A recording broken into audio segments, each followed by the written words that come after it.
Kaleshwaram project అంశంలో Congress BRS మధ్య మాటల యుద్ధం సాగింది.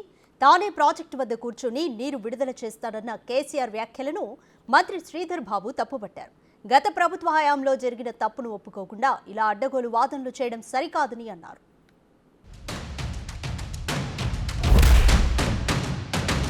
ఈ దద్దనలకు చేత కాకపోతే 50,000 మంది రైతులు నెంబడేసుకొని వీళ్ళని పండబెట్టి తొక్కుకుంటూ పోయి మేడిగడ్డ కాడ కుర్చేసుకొని కూర్చొని నేను నింపుతాం, మళ్ళీ ఇవన్నీ రంది పడకుండా అని చెప్పిన నేను చేసి చూపిస్తాం. గోదావరిలో నీళ్ల ప్రవాహం మొదలైన తర్వాత బరాజ్తో సంబంధం లేకుండా నీళ్ళు లేపచ్చు.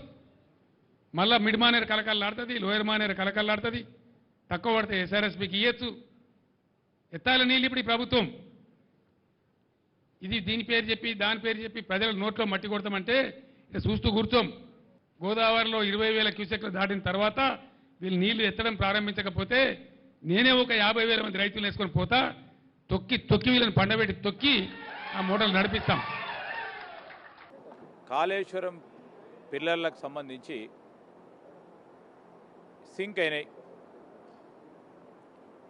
సింక్ అయితే ఎవరు కారణం? దానికి ముఖ్యమంత్రి గారే వారే స్వయాన డిజైన్ చేసి వారే చీఫ్ ఇంజనీర్గా, ఇంజనీరింగ్ ఇన్ చీఫ్గా, డిజైన్ సిడిఓగా వారే చేసిండ్రు కదా.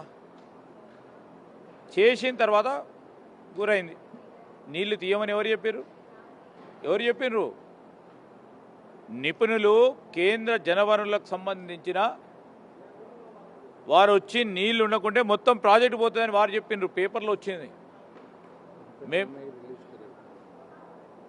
వారి ప్రభుత్వంలోనే రిలీజ్ చేయడం జరిగింది.